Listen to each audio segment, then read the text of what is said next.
Hi friends, మానవుని భవిష్యత్తు ప్రశ్నార్థకంగా మారింది. వాతావరణ మార్పులు, రాజకీయ పరిణామాలు, అత్యాశ, వైఫల్యాలు ఇవన్నీ మనిషి అంతానికి మూలమని అనుకుంటారు. ఎప్పటికప్పుడు ఇదే చివరి తరం అనుకుంటూ ఉంటారు. మా తరంలోనే ప్రళయం సంభవిస్తుంది, అందరము చనిపోతాం అని ఎవరికి వారు అనుకుంటూనే జీవితాన్ని అలా గడిపేస్తూ ఉన్నారు. ఈ ఆలోచనతోనే భావితరాలకు వేయవలసిన పూలబాటను మర్చిపోతూ ఉన్నారు. ఇలా ఎందుకు జరుగుతుంది అని మనల్ని మనం ప్రశ్నించుకుంటే ఒకటే సమాధానం దొరుకుతుంది. అతి క్లిష్టమైన పరిస్థితుల్లో మనం జీవనాన్ని సాగిస్తున్నాం. ఇక్కడ ప్రతి ఒక్కరూ ఎవరికి వారు ప్రశ్నించుకోవాలి. చివరి మానవుడు ఎప్పుడు పుడతాడు? అప్పటి వరకు ఎంతమంది బ్రతికి ఉంటారు? దీనికి సమాధానం ఎవరూ సరిగ్గా చెప్పలేరు. ఒక పెద్ద ఉప్పురాయిని ప్రామాణికంగా తీసుకోవాలి. అంటే ఉప్పు ఉన్నంతవరకే కాదు, అది కరిగిపోయాక కూడా దాని రుచి మారదు. దాంట్లో వేసిన పదార్థాలకి అదే రుచి వస్తుంది.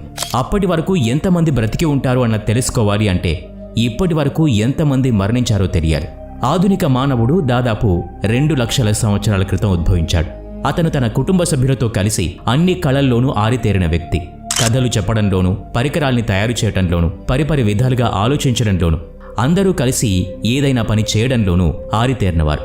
అయితే అందులో చాలా వరకు మనం లేం. ఆహార కొరత, జీవించడానికి ఇబ్బందులు, తరిగిపోతున్న జీవితకాలం మనకి దాదాపు 2 మిలియన్ల జనాభాను చేరుకోవడానికి 1,50,000 సంవత్సరాలు పట్టింది. నిదానంగా జరుగుతున్న అభివృద్ధి వల్ల వ్యవసాయ విప్లవం వచ్చింది. అదే మన చరిత్రకు ప్రధానమైంది. 300 మిలియన్ జనాభాను చేరుకోవడానికి 10,000 సంవత్సరాలకు పైగానే పట్టింది. దానికి కారణం పారిశ్రామిక విప్లవం. అప్పటికి 1800 సంవత్సరంలో 1 బిలియన్ మంది జనాభా ఉండేవారు. 120 సంవత్సరాల్లోనే ప్రపంచ జనాభా రెట్టింపైంది. ఈనాటికి అది 8 బిలియన్స్కి చేరుకుంది. గడిచిన 2 లక్షల సంవత్సరాల నుంచి ఇప్పటి వరకు 117 బిలియన్ మానవులు జన్మించి జీవించారు. అంతేకాదు వారిలో 109 బిలియన్ మానవులు చనిపోయారు. అంటే కేవలం 7% మంది మాత్రమే ఇప్పటికీ జీవించి ఉన్నారు. మొదటి 1,50,000 సంవత్సరాల కాలంలో ప్రతి నిమిషం 270 మంది పిల్లలు జన్మించేవారు. అంతకుముందు ఉన్నట్టుగా ఇప్పుడు లేదు. ఎక్కువ మంది జనాభా ఉన్నా కూడా పెరిగిన లివింగ్ స్టాండర్డ్స్ కారణంగా ఇప్పుడు బర్త్ రేట్ చాలా తక్కువైపోయింది. యునైటెడ్ నేషన్స్ అంచనా ప్రకారం 2100 సంవత్సరానికి ప్రపంచ జనాభా అత్యధికంగా ఉంటుంది. ప్రతి సంవత్సరం దాదాపు 125 మిలియన్ పిల్లలు జన్మిస్తారు. అయితే ప్రతి సంవత్సరం ఇలాగే ఒకటే నెంబర్ ఉంటుందా అన్న చెప్పడం కొంచెం కష్టం.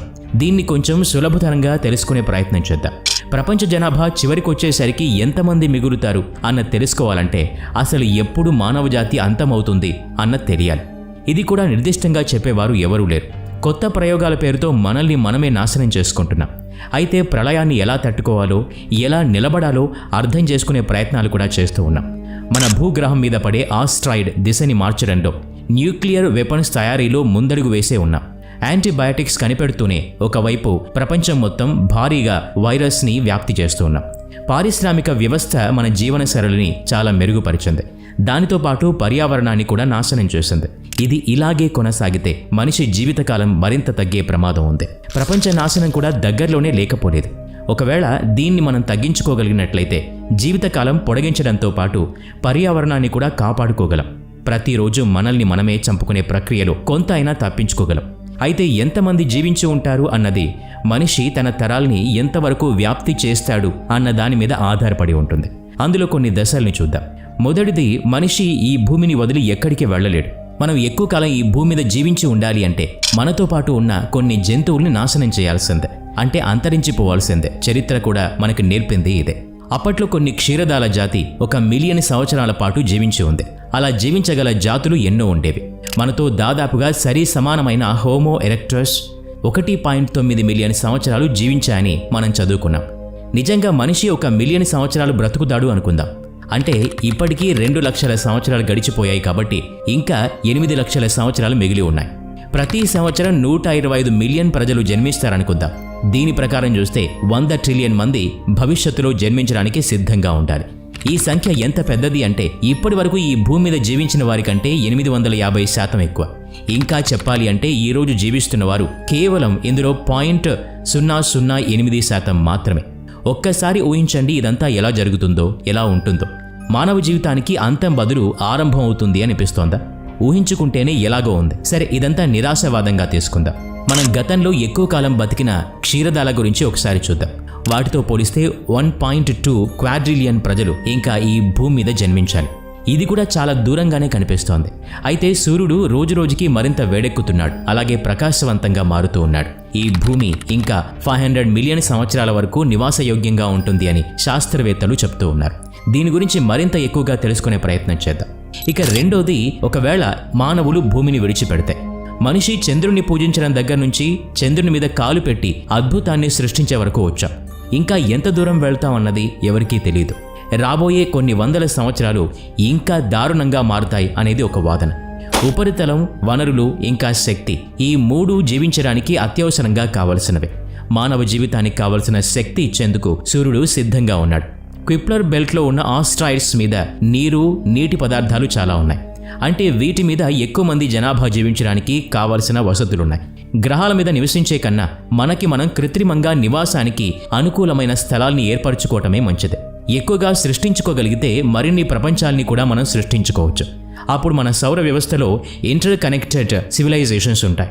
ఇవి మన సోలార్ సిస్టమ్ అంతటా విస్తరించి మన ఉనికికి ఒక ఆధారాన్ని క్రియేట్ చేస్తాయి. కానీ మనం భూమి మీద అతుక్కుపోతే ఇది ఎప్పటికీ సాధ్యం కాదు. అంటే కొన్ని మిలియన్ సంవత్సరాలు మాత్రమే జీవించి ఉంటే మన భవిష్యత్తు సైన్స్ ఫిక్షన్లో లాగా భయంకరంగా అయితే అసలు ఉండదు. దాదాపు 4 కోట్ల మంది ప్రజలు జన్మించడానికి వెయిట్ చేస్తున్నారు. కాబట్టి కొన్ని బిలియన్ల మంది డాక్టర్లు, ఎన్నో రకాల క్యాన్సర్స్ని నయం చేసే సైంటిస్టులు, అంతేకాదు మరెన్నో బిలియన్స్ మంది పేదరికం పోగొట్టడానికి, వీడియో గేమ్స్ డెవలప్ చేయడానికి కృషి చేస్తూ ఉంటారు. ఎక్కువ జనాభా ఉంది అంటే ఎక్కువ ప్రోగ్రెస్ ఉంది అని అర్థం. భూమిని విడిచిపెట్టి బయట విస్తరించడం వల్ల చాలా హాని కలుగుతుంది. ఈ ప్రళయాన్ని తట్టుకోవాలంటే మరెన్నో సోలార్ సిస్టమ్స్ పుడుతూ ఉండాలి. మానవత్వం కూడా అంతరించిపోతుంది. సూపర్ నోవా లేదా గామా రేస్ కొన్ని బిలియన్ సంవత్సరాలకు ఒకసారి జరుగుతుంది. అంటే మనం అంతమవ్వడానికి ఇంకా సమయం ఉంది. నిజంగా మనం ఇంత జీవించి ఉంటే స్లో ఎవల్యూషన్ మరియు జెనెటిక్ ఇంజనీరింగ్ మనల్ని మల్టిపుల్ స్పీసీస్గా స్ప్లిట్ చేస్తాయి. లేదంటే బలవంతంగా ఇలాగే మనం ముందుకు పోవాల్సి ఉంటుంది. మరోవైపు చూద్దాం. ఇప్పుడు మనం భవిష్యత్తులో మనుషుల గురించి కాకుండా ఇప్పుడున్న వ్యక్తుల గురించి మాట్లాడుకోవాలి. దీని గురించి కూడా ఇంకా ఎక్కువగా తెలుసుకునే ప్రయత్నం చేద్దాం. ఇక మూడవ దశ, ప్రజలు సౌర వ్యవస్థని విడిచిపెడతారు. సౌర వ్యవస్థ ఎంత అపారమైందో, పాలపుంతలోని బిలియన్ స్టార్స్ మధ్య ఇది కేవలం ఒక స్టార్ సిస్టమ్. ఒకవేళ భవిష్యత్తులో ప్రజలు 100 బిలియన్ నక్షత్రాలని కాలనైజ్ చేస్తే మరియు అక్కడ 10 బిలియన్ సంవత్సరాల పాటు నివసించగలిగితే, ప్రతి ఒక్క సంవత్సరం 100 మిలియన్ జనాభా సృష్టిస్తూ ఉంటే, అప్పుడు భవిష్యత్తులో 100 ఓక్టీలియన్ మంది ప్రజలు నివసించే అవకాశం ఉంది. 100 ఓక్టీలియన్ అంటే ఒకటి పక్కన 29 సున్నాలుంటాయి. భవిష్యత్తులో ఆండ్రోమెడా గ్యాలక్సీ పాలపుంతలో కరిగిపోతుంది. అప్పుడు మనం స్థిరపడటానికి మరో ట్రిలియన్ నక్షత్రాలు మనకు అందుబాటులో ఉంటాయి. ఇక ఫ్యూచర్ సివిలైజేషన్స్ వారు నివసించడానికి కావలసిన ఎనర్జీని బ్లాక్ హోల్స్ నుంచి వెతుక్కోవాల్సి ఉంటుంది. ఇదంతా ఆలోచించడానికి మనకి బాగానే ఉన్నా అప్పటికీ ఇంకా పుట్టని మనుషుల సంగతి ఏంటి? గ్యాలక్సీలో లభించే ఎనర్జీ మొత్తాన్ని ప్రతి మనిషి కన్స్యూమ్ చేయగలిగే ఎనర్జీతో భాగిస్తే అప్పుడు ట్రెడిసిలియన్ మంది ప్రజలు నివసించడానికి అవకాశం ఉంటుంది. అంటే మన భాషలో చెప్పాలంటే 1 మిలియన్ ట్రిలియన్ మంది ప్రజలు. చివరిగా కన్క్లూజన్ ఏంటంటే, ఒకవేళ మనల్ని మనం చంపుకోకపోతే, అంటే మనిషి అంతం కాకపోతే, కొన్ని శతాబ్దాలు లేదా సహస్రాబ్దాల వరకు మనిషి జీవించే ఉంటాడు. ప్రస్తుతం మనం మానవ చరిత్రలో ఒక ఉన్నత స్థానంలో ఉన్నాం. జీవించడానికి కావలసిన అద్భుత అవకాశాన్ని సృష్టించుకుంటున్నాం. టెక్నికల్గా, పర్యావరణంగా లేదా సామాజికంగా. ఇంకా ఉనికిలో లేని వ్యక్తులందరికీ మనం ఏం చేస్తున్నామో చాలా ముఖ్యం. మనం ఈ భూమి మీద ఉన్నంతకాలం వారి కోసం ఏమి ఉంచుతున్నామో అది కూడా ముఖ్యమే. కాబట్టి మానవ జీవితాలకు సంబంధించిన దీర్ఘకాలిక భవిష్యత్తు గురించి ఆలోచించడం ఒక ఆశావాదమే. మనం వర్తమానాన్ని నాశనం చేస్తే చాలామంది వ్యక్తులు ఉనికిలోకి రాకపోవచ్చు. భవిష్యత్తులో ఎంతమంది జన్మిస్తారు అనేది కేవలం ఒక అపోహ మాత్రమే. అసలు ఇప్పుడు మనం చేసే పనులు వారి భవిష్యత్తు నిర్ధారిస్తాయి అనేది ఎవరైనా ఒప్పుకోవాల్సిన నిజం. అందుకే మన ఉనికి, మన జీవన విధానాలు ఎంతో ముఖ్యమైనవి. ఇప్పుడే మనం మానవజాతి అంతం గురించి ఆలోచిస్తూ కూర్చుంటే భవిష్యత్తుకి అందమైన జీవితాన్ని అస్సలు అందించలేం.